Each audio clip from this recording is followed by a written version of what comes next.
Welcome to BWC News. I am Elizabeth.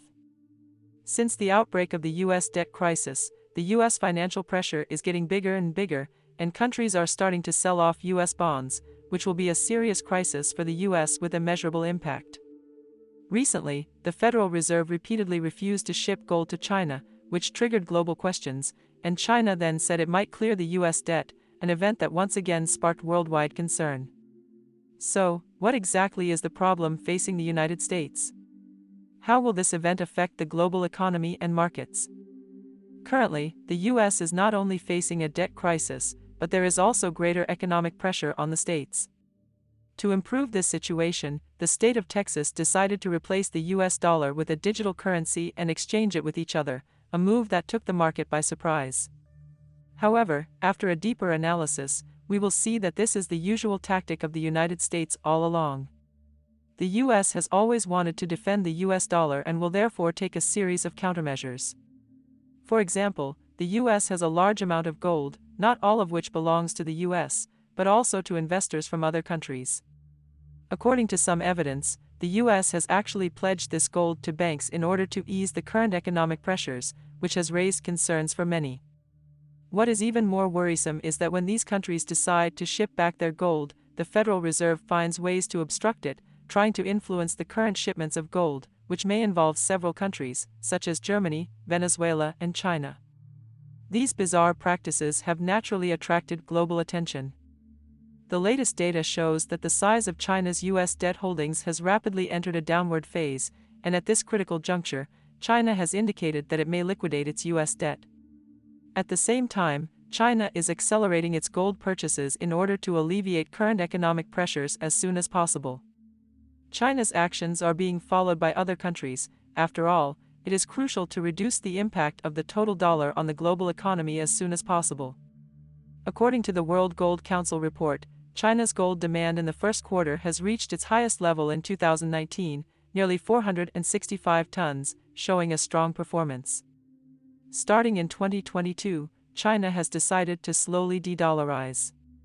And as the pressure on the U.S. economy increases, it is possible that China will zero out its U.S. debt and accelerate its gold purchases in the coming period. This is the inevitable trend. As the U.S. banking crisis and potential debt crisis overlap, the real credit of the U.S. economy and the U.S. dollar is igniting an accelerated global de-dollarization and debonding like dominoes collapsing, and the markets keep coming up with things that take both the U.S. economy and the dollar by surprise. The latest change, for example, is the news on May 5 that the central banks of South Korea and Indonesia have signed a memorandum of understanding on May 2 to facilitate bilateral trade settled in local currency and no longer using the U.S. dollar as an intermediary. In a joint statement, the two central banks said the move is expected to help South Korea and Indonesia reduce transaction costs and exchange rate risks.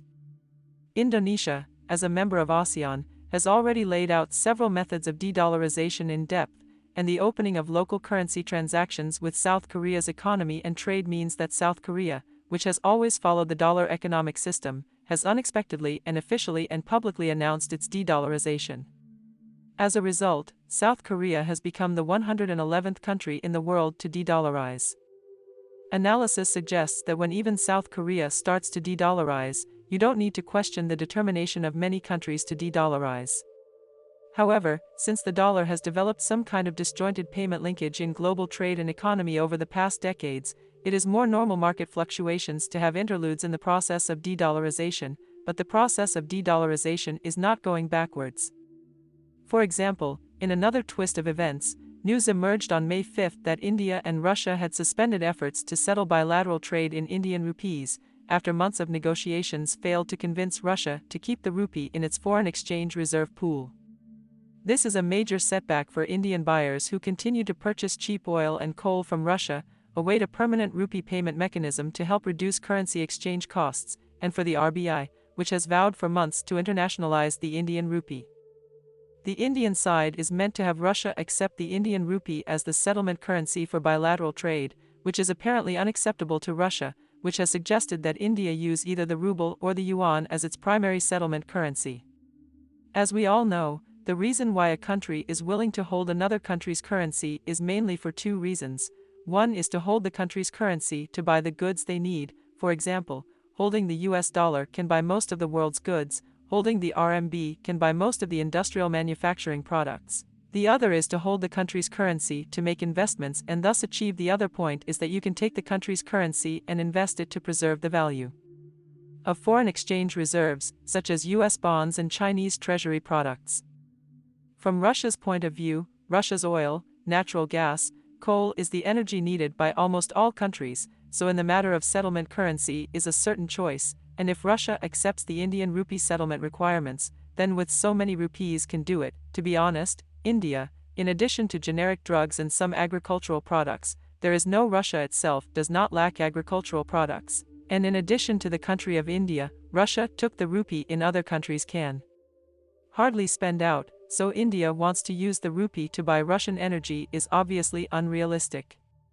Secondly, about whether the Indian side will accept Russia's proposal to use the yuan as the trade settlement currency between them, I personally think the short term is not willing to accept. The main reason here is that the trade between China and India is extremely unbalanced. In the just past 2022, the trade between China and India is up to $118.5 billion.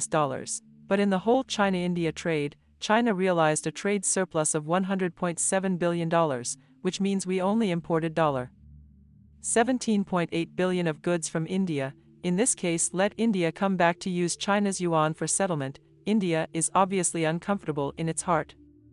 In the long run, India is bound to gradually accept the use of RMB, because the economies of India and Russia are not highly complementary. In general, India is more dependent on Russia for oil, coal and other commodities, and half of India's defense weaponry is also Russian equipment, but India does not have the commodities that Russia relies heavily on. Most of India's industrial and household goods are not as good as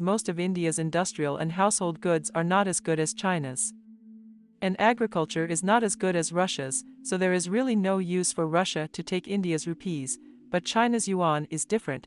Not only can Russia take the yuan to buy most of the goods it needs, even India can also take the yuan to buy all kinds of Chinese goods and invest in our core assets. Because of the above two reasons, if India does not consider RMB as an important settlement currency and foreign exchange reserve currency, then India will not only lose a large amount of dollar foreign exchange reserves in the trade between India and China, but will also gradually fall into passivity in the trade with Russia. And from the point of view of interests, it is only a matter of time before India agrees to use RMB to settle the relevant trade. In the current global economic and market environment, China's stance has caused great concern. If China clears its US debt, it will have a serious impact on the US economy, which will also lead to ripple effects on other countries. In addition to this, the world economy is currently facing a complex situation and serious challenges, and countries need to enhance their understanding of the market in order to take targeted measures. In recent years, China has been playing an increasingly important role in the international economic and financial markets, and has now become a first-class power, and China's development is of great significance to the development of the world economy. Therefore, countries should pay more attention to China's development and strengthen cooperation and communication with it.